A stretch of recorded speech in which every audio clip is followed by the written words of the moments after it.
अग्रस्थानी आणि महाराष्ट्रातही नंबर 1। आपण पाहत आहात महाराष्ट्र न्यूज 1। श्री गजानन महाराज संस्थान शेगाव येथे 132वा श्री रामनवमी उत्सव भक्तिभावात संपन्न। 952 दिंड्यांचा उत्स्फूर्त सहभाग। श्री गजानन महाराज संस्थान शेगाव यांच्या वतीने 132वा श्री रामनवमी उत्सव दिनांक 19 मार्च 2026 ते 26 मार्च 2026 या कालावधीत धार्मिक परंपरेनुसार मोठ्या भक्तिभावात संपन्न झाला।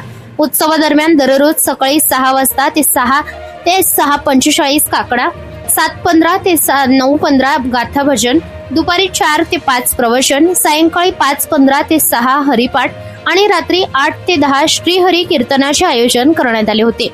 या सप्ताहात श्री हरिभक्त पारायण श्रीराम बुवा पाटील उंटावद, श्री हरिभक्त पारायण लखन बुवा पाटील चिंचखेडा, श्री हरिभक्त पारायण गजानन बुवा काळे जुन्नर, श्री हरिभक्त पारायण ज्ञानेश्वर बुवा वराडे शेलूत, श्री हरिभक्त पारायण पांडुरंग बुवा आवारकर कांडळा, श्री हरिभक्त पारायण ज्ञानेश्वर बुवा काकडे हावरगाव, श्री हरिभक्त पारायण भागीरथ बुवा काळे सिन्नर, श्री हरिभक्त पारायण पंडित बुवा क्षीरसागर श्री क्षेत्र आळंदी, तसेच श्री हरिभक्त पारायण समाधान बुवा वर्ष शर्मा बीड यांच्या श्रीराम जन्मोत्सवानिमित्त कीर्तन सेवा संपन्न झाली।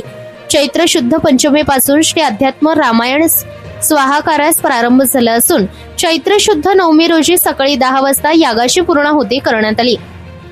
त्यानंतर दुपारी 12 वाजता श्रीराम जन्मोत्सवाचे श्रीहरी कीर्तन संपन्न झाले। नामस्मरणाच्या जयघोषात टाळ मृदुंग नगारा व मंगलवाद्यांच्या गजरात श्रीराम जन्मोत्सव मोठ्या उत्साहात साजरा करण्यात आला। यावर्षी श्रीरामनवमी उत्सवात एकूण 952 दिंड्यांनी सहभाग घेतला। यापैकी नियमांची पूर्तता केलेल्या 119 नवीन दिंड्यांना 10 टाळ, 1 विणा, 1 मृदंग, श्री ज्ञानेश्वरी, श्री तुकाराम गाथा, श्री एकनाथाची भागवत यांसारखे संत वाङ्मय तसेच श्री माऊली पताका वितरित करण्यात आल्या। जुन्या दिंड्यांना भजनी साहित्य दुरुस्तीकरिता सानुग्रह, अंशदान व इतर व्यवस्थेसाठी सहयोग देण्यात आला।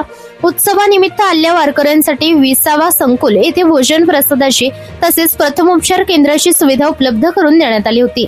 तसेच उत्सव काळात शेगावसह पंढरपूर, आळंदी, त्र्यंबकेश्वर, पंपा सरोवर, ओंकारेश्वर, गिरडा या सर्व शाखांवरही श्रीरामनवमी उत्सव साजरा करण्यात आला। या दरम्यान सुमारे 1,30,000हून अधिक भक्तांना महाप्रसादाचे वितरण करण्यात आले।